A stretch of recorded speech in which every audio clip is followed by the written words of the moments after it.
Section 8 evictions. More people on the chopping block. Been on there 10, 15, 20 years. We don't want to hear you complaining. We don't want to see your tears. There are now 2-year limits for you to get back on your feet. We're going to call this the Get Back on Your Feet program. It's no longer Section 8. Look, family, thumbs up the video, smash subscribe. Let's get into it.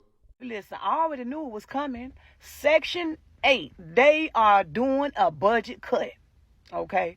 So those people who have been on Section 8 for more than 2 years, they about to send y'all a letter letting y'all know to be aware about y'all have to figure it out between, like I said, 60 and 90 days. Public housing. Also, y'all going to be receiving a letter too. They already said each state is going to receive a letter. And this Donald Trump saying this. Donald Trump made this rule. Okay? So, they tired of y'all living off Section 8. They sick of it, so they done figured it out. They gonna make y'all pay regular rent like everybody else doing. But yeah, do y'all research if y'all don't believe me. Period. Not getting no job. If you go get a job, they're gonna take my Section 8. Then you won't be able to get no Section 8. You're not going to get no job. They're gonna count your income against my Section 8 and my link card. You're not working. No.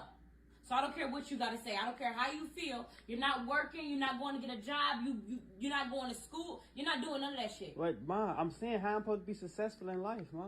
So you basically telling me I gotta be broke to be successful. I gotta be broke so I can get Section 8. You gotta be so broke so the government can help you. You got to be broke so the government can help you. He say how I'm supposed to be successful, ma. So I got to be broke to be successful. Right. Her definition of success is a successful finesse. Finessing the government. Sitting up in the bed all day doing nothing. That's successful to her. I've been struggling all my life. If you're from Detroit, you know about Clay. I've been hustling all my life. He sang that song, right? This the remix. I've been struggling. That's what she's really raising her kids to struggle. That's sad. You can't go to school. You can't get a job. She don't want him to do nothing because that's going to make her have to go work. So now you got to start this man life. He probably got ambitions. He probably got some talents. He probably can make it for real. Have you in a house on the hill. But instead, you want to keep finessing the system and holding him back. It be your people, the ones that's black. And I can say that because I am. Let's keep it going. So the government can help me. So you telling me I can't work no job, bro? Like that's like all my friends got jobs and live in nice houses. So you telling me I got to go through the same thing you went through? If you to have don't a house? do any of that, they're going to take my Section 8. How? And I'm Won't they trying to be tell like? you Won't that they be? you can go get yours at ease. You can go get They a will. nice house. No, they will look at that and be like, he's doing something and give me a bigger house, ma. That's what Right. you told me. Where I'm gonna go? I don't have no job. I can get off your Section 8 and apply for my own Section 8. But if you do that, you're gonna have to go the hard way. It's gonna take a long. So what? That's what I'm Wait a saying. few months, get on Section 8, find you a nice apartment, go get you a link card. You will be fine. You don't have to sit up and work. You don't have to work no job. The government is here to help us. She said, you don't got to work no job. The government is here to help us. Well, not for long. Shout out to the son, a man that's trying to hold his own. Right, he's trying to get a bigger house. He's not trying to struggle. That boy got a hustle in him. You can hear it in his voice. He headed for greatness, and she trying to hold him back for her own selfish gain. Well, where I'm gonna go? See, when she ran out of excuses, then it was, well, where I'm gonna go? Holding this boy back for her own selfish needs. My mama just told me that I can't get a job because they gonna take her Section 8 and her link card. She said government assistance is a cheat code for black people. Oh my goodness, look at the caption even. A cheat code? Her IQ all the way on 0. Zero's the hero. We learned that in school. She took that to heart. When you earn 0, you can depend on the government. That's her hero. Sad. Why are people so upset about Section 8? I'm confused. Y'all want to be on the same playing field. I'm confused. That would put you on the same playing field. And giving you 2 years? You can't stack money in 2 years. I don't know what to tell you. What? Y'all have Section 8 vouchers and pass them down like hand-me-down clothes. That's illegal. See, now, I applaud the woman and the people that use government assistance to, get up. Get a degree, get a trade, get a job, do something better with your life. Become a better citizen. I don't care what color you are. Get your ass up and get a job. Now, President Trump and administration, now that we have the border under control, it's really time to fix America. It's really time to make affordable housing for all Americans. Like Pennsylvania, minimum wage is still $7.25. Do y'all expect us to live? And then the price of housing and everything else just keep going up and up and up and up, but my pay stays the same? What are you talking about? Come on now. If y'all think that we was tired of illegals, we're tired of lazy ass American citizens who depend on a government who they say they hate so much. Please make that make sense to me. Please make it make sense. Y'all, this woman just got kicked off of Section 8 because she had a man living in her house. So here's a quick story. The lady's been on Section 8 for 7 years, finally starting to get her shit together. She allows her baby daddy to come live there. He's hustling out of the house or whatever the case may be, helping her out with the bills, doing whatever he can. They kick her out Section 8. He skates. He don't want no parts of her. He ain't helping her out. He ain't trying to help her get back up to get a placement for her and her kids, their kids. He just done straight up bounced on the girl. Now, it doesn't make no sense that she sacrificed her place of living in order to help him out, but then as soon as she loses everything, he skates. That's what a lot of men do out here. A lot of men don't give a damn about you and what you got going on as long as it benefits them. So she put herself in a situation thinking that if everything else fails, that he was gonna have her back. Now he's on her feet and she's on her ass. Y'all let me know what y'all think about this situation in the comments. Free game. So the lady that was kicked out of her Section 8 apartment because she made 10 bands selling those candied grapes. Boo-boo, if you see this, boo-boo, if you see this, next time, if it's a next time, when I say you have to be so careful with letting people know, like, your every move, what you getting, what you on, this is this, her, and that, and if I lived in, Section 8 apartments where it's only Section 8, I would have never been selling to them hoes, period. I wouldn't have been selling to nobody over there. I'd have been delivering candy off-site. Nobody, no candy grapes off-site. Nobody would have even knew. You have to be so careful. Bitch, you messed a bag up. You in Section 8. And you made 10K. You was making 10K a month. Bitch, you messed a bag up. Literally. And they said one of the people that she sold the candy to or whatever over there is one of the ones that called and snitched on her. Bitch, you should have knew that. They in Section 8 just like you. They ain't gonna want nobody. They don't want nobody. First of all, even if they wasn't, black motherfuckers do not want to see you above them. They do not want to see you prosper more than them. They do not want to see you higher than them. Don't be out here telling everybody what you doing, how much you made, woo-de-woo. Bitch, I'm broke as hell. That's what you tell. It ain't making ends meet. I'm going to always be broke. I'm forever broke. Period. That's how you got to be? Girl, you can't do no side hustle like that and then fuck bag up. Yeah, but look, she better be happy she did get out of those Section 8 apartments because them knowing you make 10 bands, you a lick.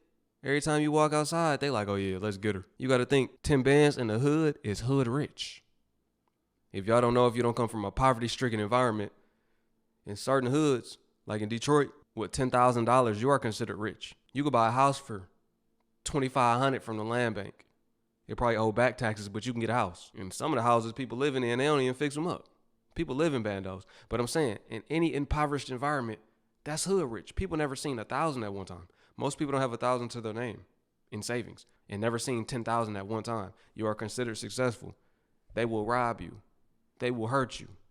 So it's good she did get out of there. It's really a blessing in disguise, little do she know, especially if she keeps that type of business going. If she finds a way to keep it going, consistently making $5,000, $10,000 per month or more, that could be something. Maybe she could even open up a location somewhere. Open her up a little storefront.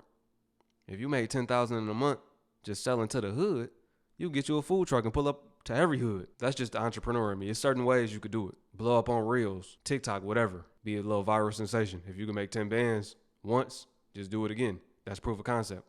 But let's keep it going though. Hey guys, so I just seen another video, and it was the lady was basically talking about how like Section 8 is a trap, like how it ruined her life. And I actually had this conversation with my mom. So we was talking about how Section 8 is like a trap to keep you like in poverty. Cause you know, like when you have Section 8, you gotta make a certain amount of money. Like you have to make a certain amount to stay there. Like you gotta be broke. So a lot of people get in Section 8 and they're like so used to it. Like they enjoy having all their free stuff, and like who wouldn't, like in this day and age? But you gotta think, like they get so caught up in the, oh, I can't make a certain amount so that I can keep my Section 8. So it keeps you broke. And then it's like, you know, like it keeps that generational poverty instead of creating generational wealth, which is what white people do for their kids. And it's just it's a really deep rabbit hole that we need to discuss. You're on Section 8. Your rent's only $100, $650. I live in California and it's income based. I'm on your ass. $650? I moved out at 17 years of age. Lived in a 3-bedroom, 2-bathroom house with 2 grown adults who I worked with at a pizza place. And my portion was $600 a month. Fast forward some years later, now 26. My rent is pushing $1,500, and I'm literally in the cheapest apartment that you can get in my area, and it's for a 2-2. I also have a mortgage because I got some land and I ain't got a house on it yet, so I gotta keep renting for a second. I can't even imagine being a grown adult and only paying $600 in rent, bro. I wish. That's not including a power bill, car insurance. I finally paid off my car notes. I ain't never getting no car notes again unless I'm rich. You thought you ate. Mug's paying $2,000 a month. My homie paying $2,400 a month for rent. Like I said, I'm in the cheapest apartments that you could possibly get where I'm at. And so I lucked out. I lucked out for real. But $650, bro? That ain't shit. I ain't no that ain't shit really. And I'm not down in Section 8. If you need it, you need it. But don't come on here talking about you paying some big bucks because you ain't. Hey y'all. What's happening? What's popping? So, I was just sitting here thinking about while I watched this football game. You know, I'm a football girl. But I was just thinking about, I saw something that Donald Trump was going to kind of put a hold on, or, well, it's not an executive order, but for Section 8, that people can only be on Section 8 for like 2 years. But I guess it haven't like passed or anything like that. I was just wondering what you guys thoughts on that. I'm sorry, I'm watching a football game. What your thoughts is on that, because I know, like, for me, you know, I've been married for a long time, but I was on government assistance for a little while, for like 10 years. No, I take that back. 10 months. For 10 months, and then I went in the military. And then I was on it another time for like 2 months. So I never been on government assistance longer than a year total. So in a way, I kind of agree that, you know, government assistance should only be like temporary, because when people are on government assistance for a long period of time, I think people have a tendency to be lazy and not want to work. But who am I to talk about being lazy? Because I don't work. But I did work for a long time. I'm just not working now. But anyway, I was just wondering what you guys think about that. I mean, you think that people should only get Section 8 for 2 years? I mean, it might not be a good thing, because you got a lot of single moms that can't afford rent. And that's going to put people in a situation where these single moms they won't have a roof over their head for their babies. I just wonder what y'all think about all of that. Tell me what you think. Okay? Let me tell y'all something. Okay? If you're venting about them cutting off your Section 8 or food stamps, and you're well capable of working, Don't come to TikTok to do your video and voice your concern. We don't give a fuck. That's for Facebook energy. Okay? Okay? Instead of coming to social media to work that mouth, you might as well get out and go work so you can afford that house. Yeah, that's enough ranting, complaining. Nobody not gonna feel bad for you if you've been on the system for 25, 30 years. Within 2 years of time, that is enough time to get back on your feet. Most of these people just don't want to do it. Ain't nothing to it but to do it. Y'all really played yourself because now it is the hardest it's been in the job market. Now your back is against the wall, being kicked off. And the likeliness of you getting a job is kind of low compared to a couple years ago. But you got to figure it out. The government ain't going to help you no more, not going to hold your hand no more. This video is a real video. I'm keeping it real with you. If you are a Section 8 tenant, you might have been put out or you might be on the verge of it. You better do like old girl that sold the candy grapes. Get your hustle on. Drop a comment below. Let me know what y'all think about this video. If y'all want to see more, drop it in the comments below. Say, I want to see more. I appreciate y'all for watching. It's your brother YT, aka Yate. Peace to my Hebrew fam. Shalom. I will catch y'all on the next one.